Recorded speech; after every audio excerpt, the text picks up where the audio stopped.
am so glad that you've joined me today. It's so great to be able to just spend the time with you and find out all your expertise and knowledge when it comes to finance. Thank you for having me. No, it's a pleasure. I think when it comes to finance, and relationships, it's, I think we dive in pretty quickly. It's love, infatuation, whatever you want to call it.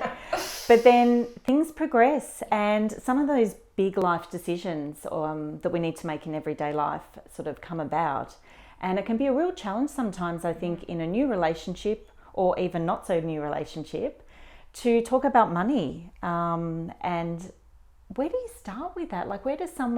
How do you open up that conversation with your partner to talk about your finances? It can be really overwhelming, and it's not necessarily easier when you do it up front versus 3, 4, 5 years later, but you really need to start with love and respect, which is handy because you love and respect your partner.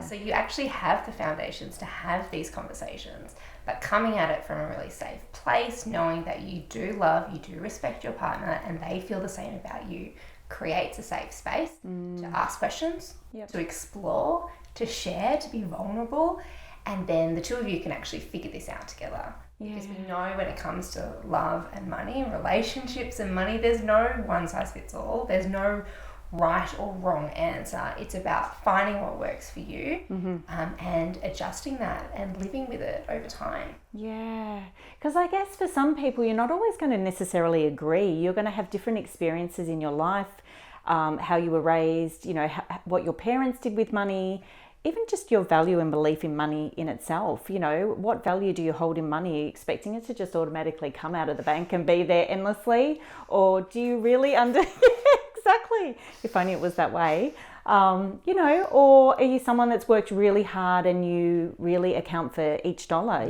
So what about when people don't necessarily have the same perspective or see eye to eye? It's really common. And if you think about relationships, I always say there's 3 entities in the room. There's you, there's me, and there's us. And all 3 of them have different perspectives, really valid perspectives. So asking questions of your partner is really important. Listening to what they say is really important to understand their money story, why they think about things the way they do, what they value, and where the two of you are right now. Because depending on your age, depending on your financial history, your employment history, your relationship history, you might be bringing very different things into the relationship, and addressing them, acknowledging them for what they are is really important so that you're not making assumptions and you're not leaving things unsaid, putting it on the table and discussing it because you love each other. Yeah, of course. I know it's that common goal, isn't it, really? It's about that mutual, healthy, respectful relationship that you, as you say, 2 individuals, but you're coming together as a team, I guess, in a way. And if you think about relationships, there's so many things that you do need to talk about. And potentially awkward things that you might need to talk about. It might be saying, hey, I've got a history of an STD that we need to discuss. It might be saying, hey, this is my feelings about birth control. This is the debt that I'm bringing into this relationship. Yeah, that's a big one, actually, debt. I mean, where do you even start with that as well? I mean, do you just take on that debt that someone else has brought in? How do you work around things like that? Addressing it, making sure you're clear on who's got what is really important, and having an open conversation about who is responsible, how you feel about it as a couple, what impact it might have on the goals that you have individually and jointly. Because again, there's no one size fits all, but the one way we can guarantee it's not going to work is if you don't talk about it. Yeah, of course. And I mean, you're a financial planner. So what about, what are the options that are actually available for people if they are needing help to navigate some of this? Well, firstly, I say you have to be wary of all the shoulds. There is no I should do this, or we should do that, or we shouldn't do that. It's really about figuring out what makes sense for you.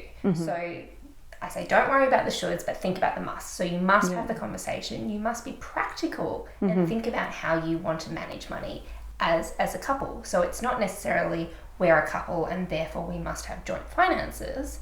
Likewise, for women, it's not I must have secret money stashed away because I'm an independent woman. There's a middle ground that you can find. So thinking really pragmatically about the 3 areas of cash flow, which is your personal spending, the things that you enjoy on a day-to-day basis, your living expenses, so bills, utilities, that category, and then savings. So you may treat all of them similarly, or you might treat them differently depending on what makes sense for you.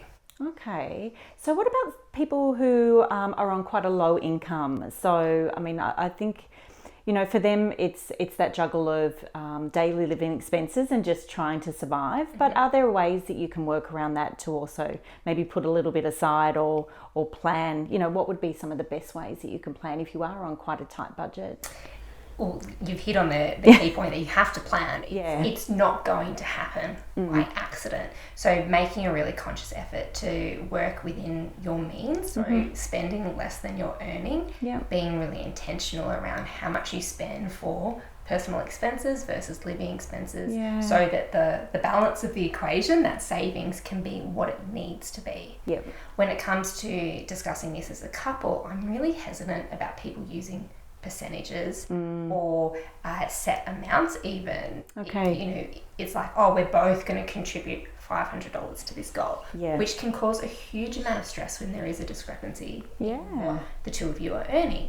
So I like to talk to couples about, are you bringing the best that you can? Are you performing at your highest capacity? If you are both doing that, then you can feel comfortable that you're on the same team, you're working together jointly on this, rather than he's doing this and I'm doing that, or vice versa. So what about bank accounts? I mean, I think you touched on a little bit of that before, but it can be a bit tricky because there are some people that definitely have separate bank accounts, and there's others that, I guess there's no right or wrong, but can you talk a little bit more about that? Again, it's not going to happen by accident. Be pragmatic. So think about those different categories of spending, the realities of what it means to be an adult, and implement structures around that. So it might be saying, I'm going to have my personal spending account, you're going to have your personal spending account, and we'll get paid X amount each week or each fortnight. Then it might be saying, well, actually, let's also address some joint expenses. So let's have a different account for that. In terms of how you save, I'm a big advocate for having a bank account for each purpose.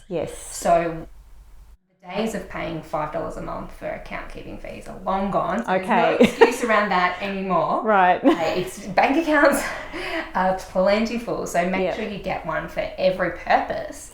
And think about labeling them, thinking about having a clear purpose, so that you can ensure everything is doing what it needs to. So, for my partner and I, we have individual spending. That's how we like to do it as a couple. It creates a sense of autonomy, of financial independence. It's not about secrecy or hiding things. It's just how we choose to live.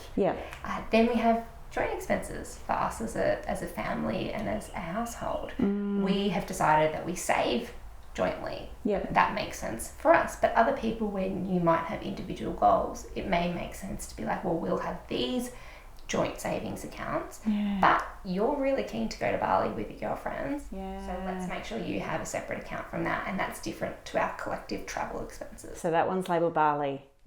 Exactly. It's really clear. Then everyone knows Bali, family holiday, everything's quite separate and very clear. I love that. And that's the brilliance of modern banking, is that you actually can do that. You can set things up, you can close things down as you need to, rather than feeling like it's an onerous element. You can use your bank accounts to support your decision making, to support your behaviour. And then the secret sauce on top of that is to automate everything.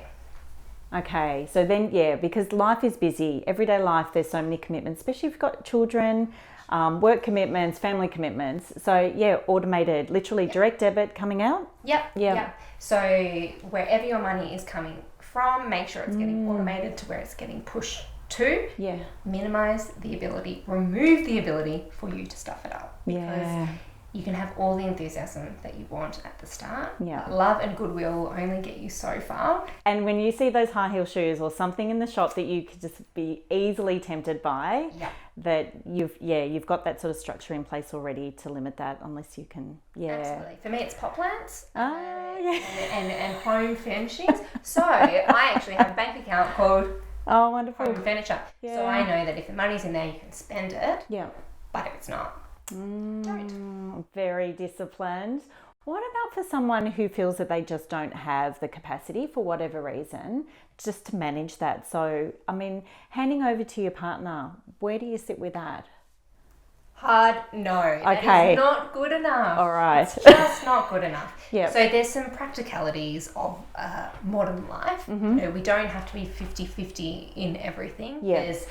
There's certain things that we distribute within our household. And it's often not a 50-50 split anyway. There's usually some sort of difference, captain? isn't there? Yeah, a team captain, but just difference in income earnings. Yep. And that's not saying it's particularly one way or another. It's just that's the way it is. That's the way. And you try and make it work. So ensuring that you understand what is going on, that you are across what's going on, that if you needed to find information or money, you could. Yeah.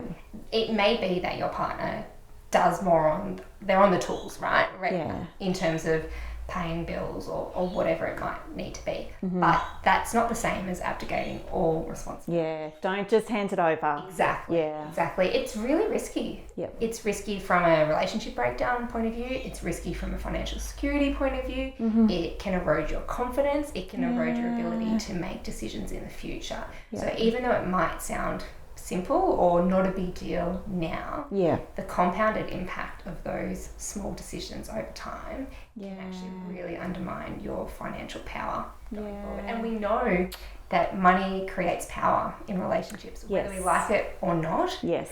So making sure that you are aware of that, you're comfortable with how that's operating is really important. Yeah, and I think for a lot of women as well, they can be stuck in unhealthy relationships purely down to that financial aspect that's really limiting them to be able to move on, and that's a whole different discussion for another day. But I think it's it is about empowerment, isn't it? It's about being educated, getting the right information that you need, that you're accessing credible sources to be able to give you that information, and to sort of make those decisions in your life. So, and it's interesting because financially, the money at the moment tends to come from men. Yes. In terms of the numbers. They show us that men are earning more. That's the gender pay gap. Yep. But in terms of who's making the decisions within the household, it is overwhelmingly women. Yeah. And so that's an interesting sort of construct to work within. Yeah. But as